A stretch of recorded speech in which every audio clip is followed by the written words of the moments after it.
kecintaan Tian sendiri dengan seni lukis, waktu tidak menjadi batasan. Kita tidak bisa hidup tanpa air. Makanya di sini kita ajak lewat media lukisan yang berusaha mengajak untuk generasi selanjutnya untuk selalu menjaga air, biar air itu tidak tercemar di tempat yang bersangkutan. Itu sangat Tiang harapkan kalau bisa. Jadinya generasi selanjutnya itu lebih maksimal lah, bisa berekspresi atau memamerkan hasil karyanya.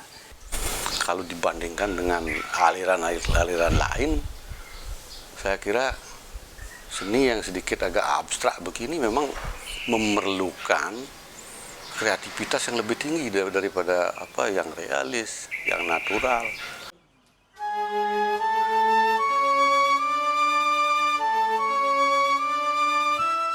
Para seniman kerap mengangkat fenomena sosial budaya dan isu strategis kekinian menjadi tema karya seni rupa. Kepekaan intuisi terhadap fenomena yang terjadi kemudian divisualkan ke dalam karya artistik banyak dimiliki seniman, salah satunya IGD Budiarto, SPD MPD. Bagi perupa yang guru seni ini, apa saja yang mampu menggetarkan nuraninya, ia coba visualkan ke dalam karya seni. Hasilnya, lahir beragam karya rupa bernuansa ekspresionis. Pemirsa, seperti apa perjalanan kesenimanan Budiarto, pria kelahiran 6 Januari 1965 asal Ubud ini? Mari ikuti Taksu Bali TV.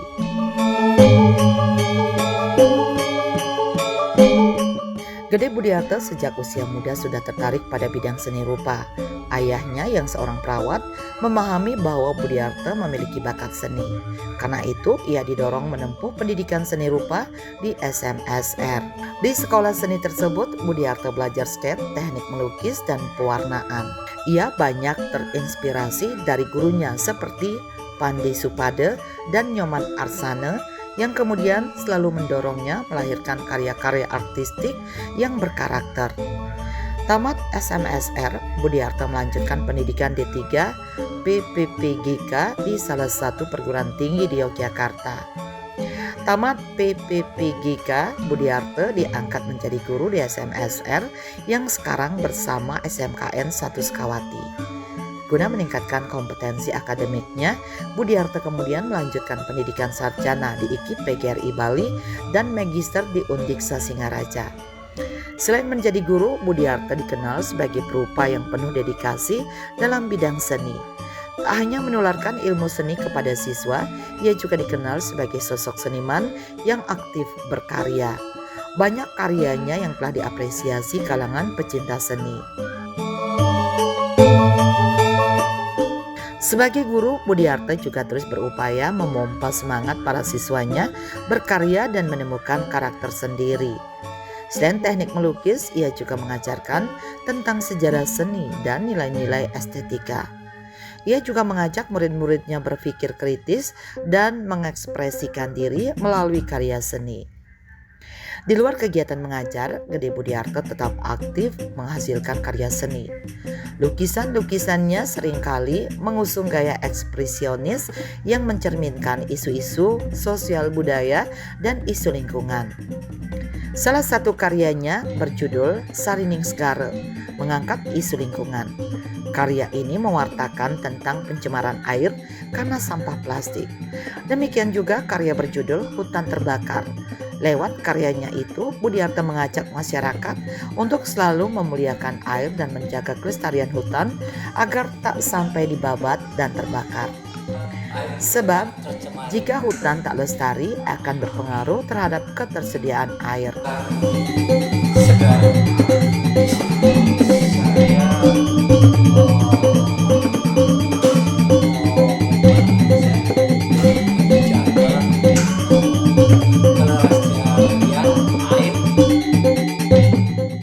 Selain melukis, Gede Budiarto juga menciptakan karya patung bermedium kayu dan mix media.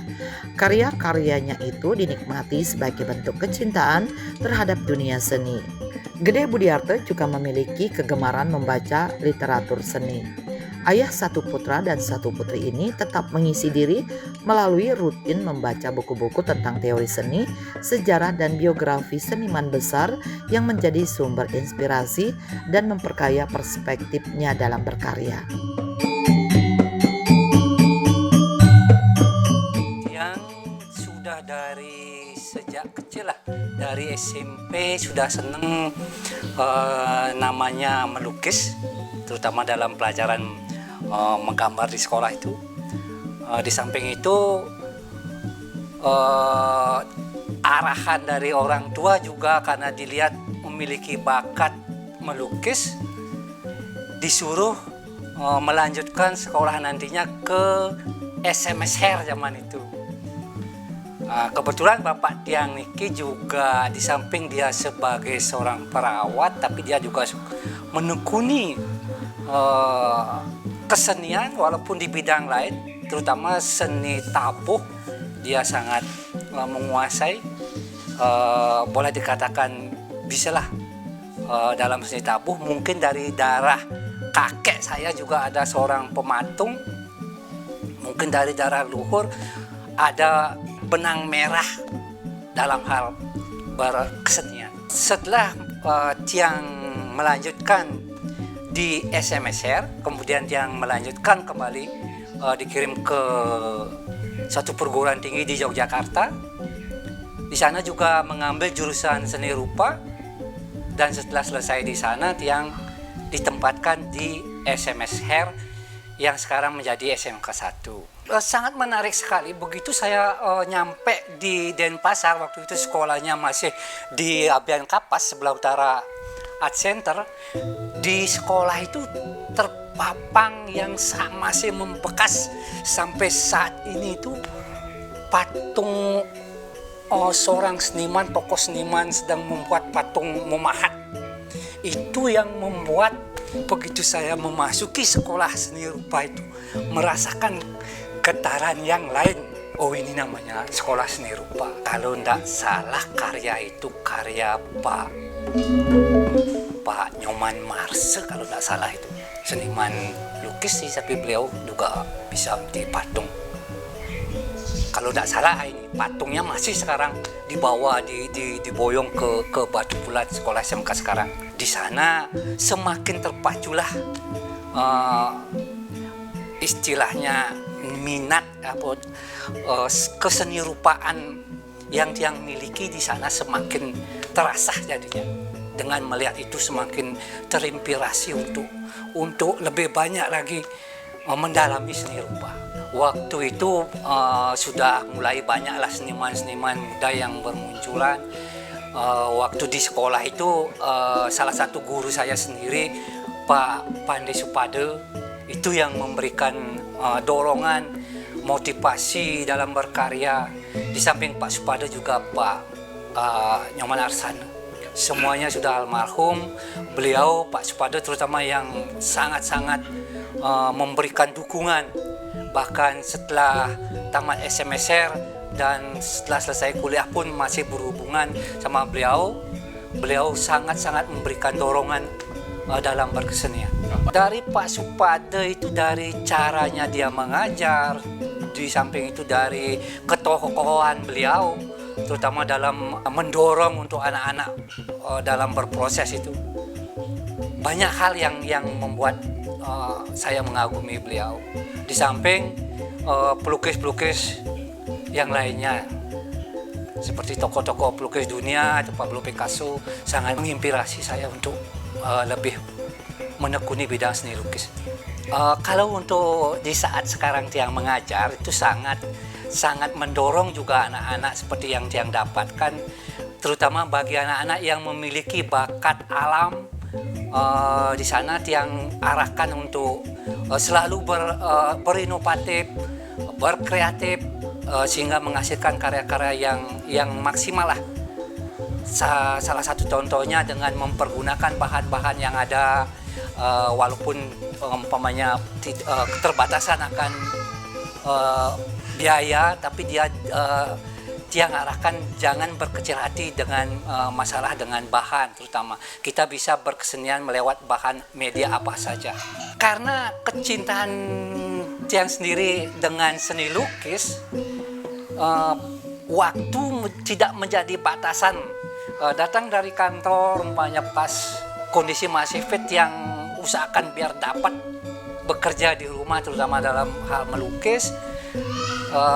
Apalagi di saat-saat libur, dia akan pergunakan waktunya untuk berkarya di rumah. Karena istilahnya dalam melukis, di samping suatu dorongan dari dalam, juga bisa dipakai untuk acuan atau dibalikan sekarang pariwisata begitu gencarnya. Di samping itu untuk mencatat segala kegiatan yang ada, terutama tentang budaya di Bali, kita tuangkan lewat media lukis, terus mengalir. Di samping tema tentang budaya, ya tentang sosial juga sering Tiang ungkapkan di sini, terutama dalam karya yang berjudul Sarining Segara itu.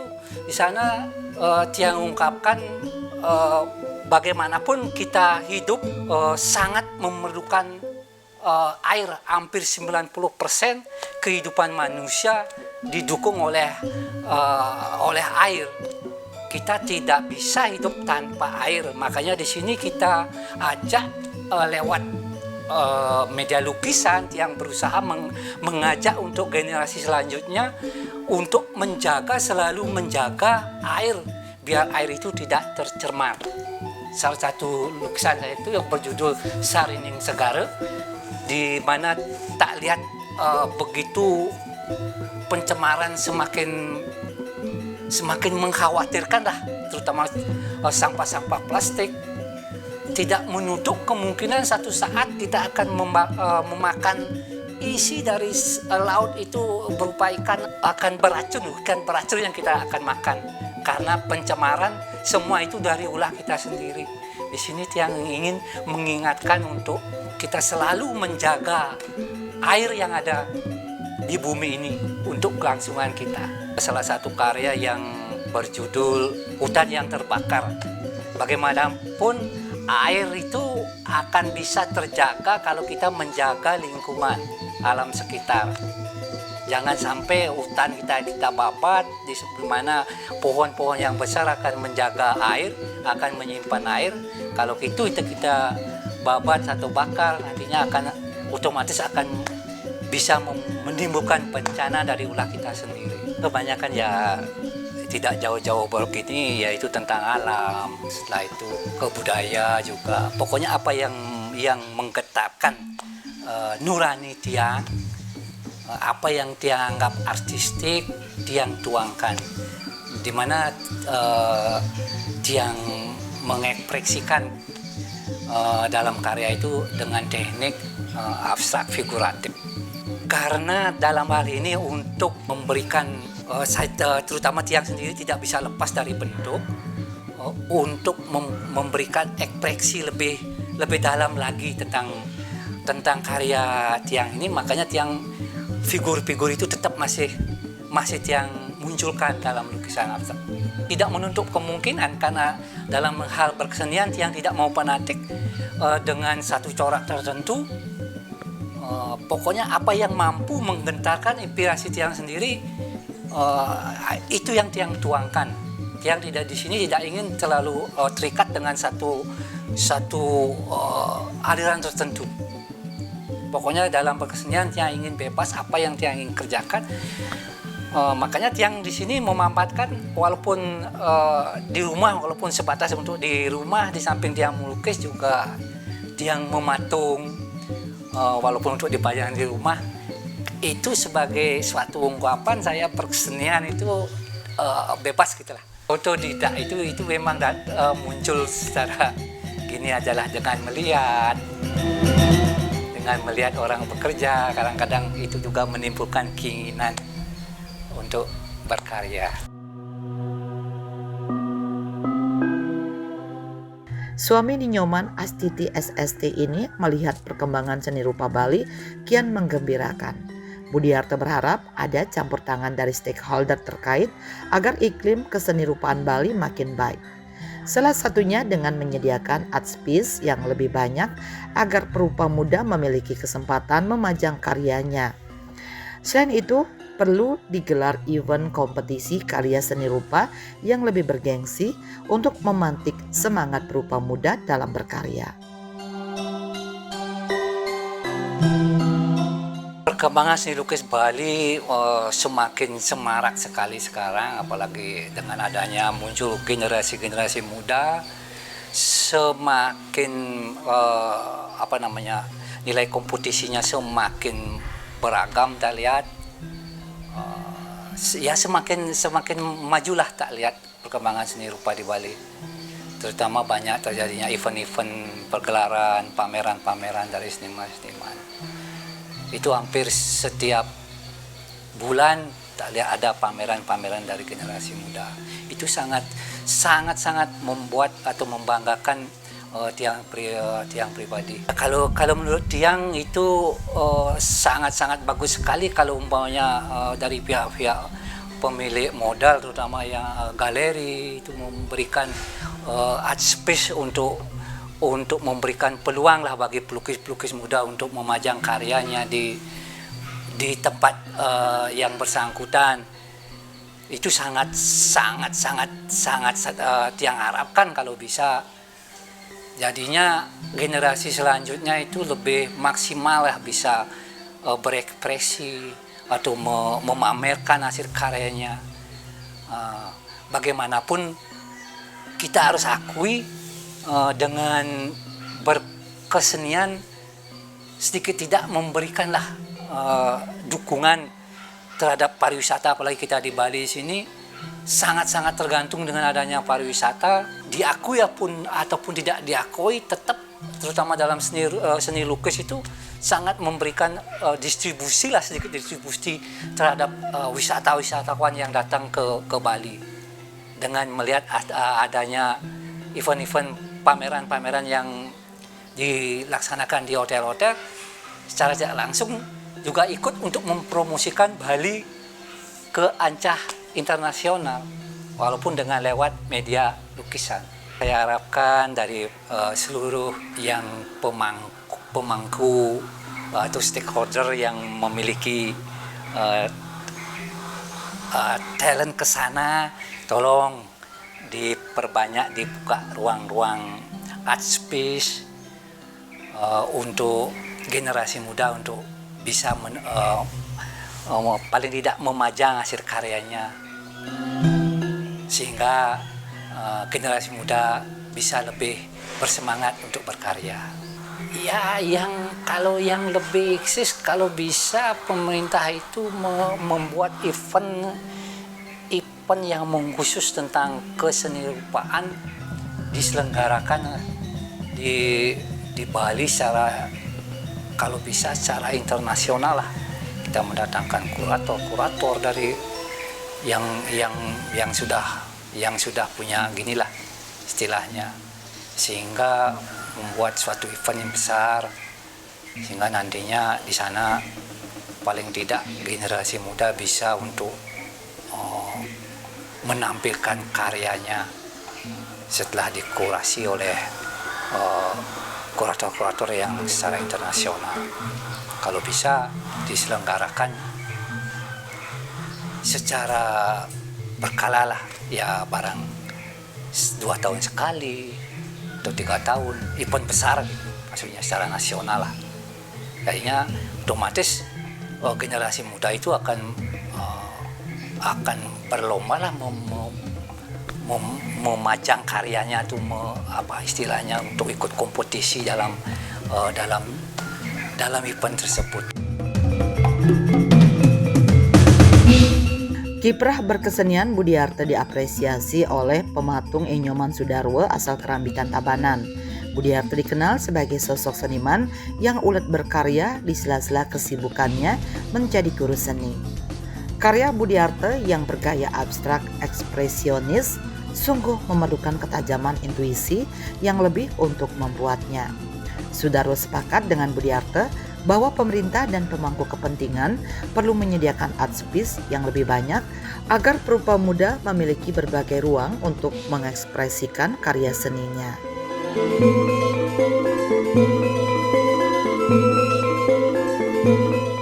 Kebetulan Pak Gede ini saya ajak sekolah bareng, anggap aja seperti bareng gitu.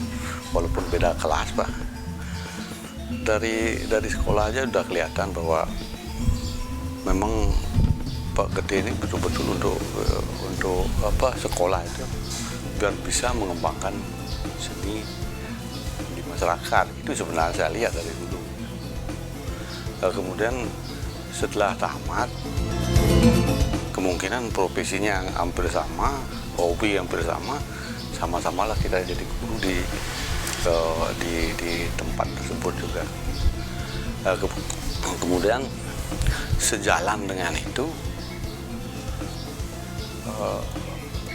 praktek di bidang seni untuk di masyarakat dia tetap jalan juga, walaupun ada kesibukan di sekolah untuk menjadi guru. Sama dengan saya juga, walaupun beda jurusan, saya di patung, beliaunya dilukis. Menanggapi lukisannya Pak Gede ini, kalau dibandingkan dengan aliran lain, saya kira seni yang sedikit agak abstrak begini memang memerlukan kreativitas yang lebih tinggi daripada yang realis, yang natural dan sebagainya. Kalau yang semacam ada abstraknya begini, memang kreativitasnya harus lebih tinggi, imajinasinya harus lebih tinggi. Makanya saya membedakan antara realis, naturalis dan abstrak itu memang beda. Di sini memerlukan imajinasi jauh lebih tinggi, bahkan kemampuan kemungkinan jauh lebih tinggi kalau di abstrak. Ya mudah-mudahan kalau dilihat dari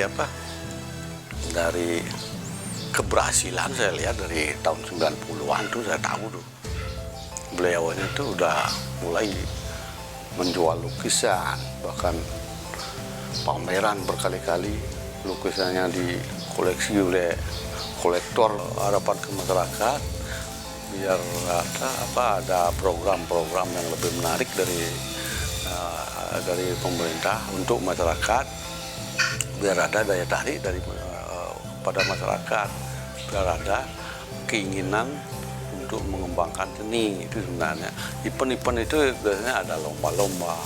Nah mungkin lomba itu biar ada daya tarik, mungkin hadiahnya lebih menarik lah gitu, supaya jangan nanti cuman sertifikat penghargaan itu didapat oleh masyarakat anak-anak itu sebenarnya kalau memang ada uangnya segala macam motivasi untuk kepinginan anak-anak itu belajar sebenarnya. Kalau sekedar aja sertifikat penghargaan itu mungkin itu menyebabkan orang itu seolah-olah gak ada artinya nilai seni itu. Itu aja mungkin saya sampaikan. Ya mudah-mudahan apa yang diprogramkan oleh pemerintah akhirnya menyentuh lah untuk di kalangan seni. Apresiasi juga disampaikan putra pertamanya, Iputu Gatot Adiprana Espar Empar. Ayahnya yang selalu berpandangan bahwa Bali adalah laboratorium bersama, diharapkan selalu menginspirasi dan menjadi guru seni bagi masyarakat serta mentor bagi keluarga. Sangat bangga tentunya menjadi salah satu putra dari beliau, karena beliau menunjukkan bahwa mengajarkan saya bahwa guru itu adalah pengabdian. Selain pengabdian, beliau juga banyak mengajari saya terkait dengan Bali ini adalah laboratorium bersama, di mana Bali bisa menjadi media yang sangat bagus untuk kita angkat isu-isunya, baik itu tradisinya, baik itu situasi terkini yang bisa dituangkan dalam media lukisan. Harapan saya ke depan, semoga Bapak semangat dalam berkarya, tetap menjadi guru bagi semua orang, tetap bagi mentor terutama untuk anak-anaknya atau generasi penerusnya. Mudah-mudahan melalui karya-karya beliau bisa dapat menginspirasi terutama generasi muda di Bali. Menurut saya pribadi, Bapak sangat jeli memaknai karya, mengangkat-angkat isu, baik itu isu sosial, isu-isu strategis yang berkaitan dengan khususnya Bali, dunia tourism. Jadi Bapak sering mengangkat bahwa kecemasan beliau terhadap industri pariwisata yang mulai dalam tanda kutip mulai menghancurkan Bali secara tidak langsung, tapi beliau ingin mengangkat sisi bahwa lukisan ini bisa menjadi daya tarik dalam hal ekonomi kreatif ke depannya. Jadi harapan beliau, generasi muda mudah-mudahan bisa menjadi pelaku subjek utama dalam kemajuan Bali ke depan. Pemirsa, demikianlah laku berkesenian ayah dari Iputu Gatot Adiprana, Espar Empar, dan Nimade Wulan Mega Pratiwi ini. Semoga selalu menginspirasi.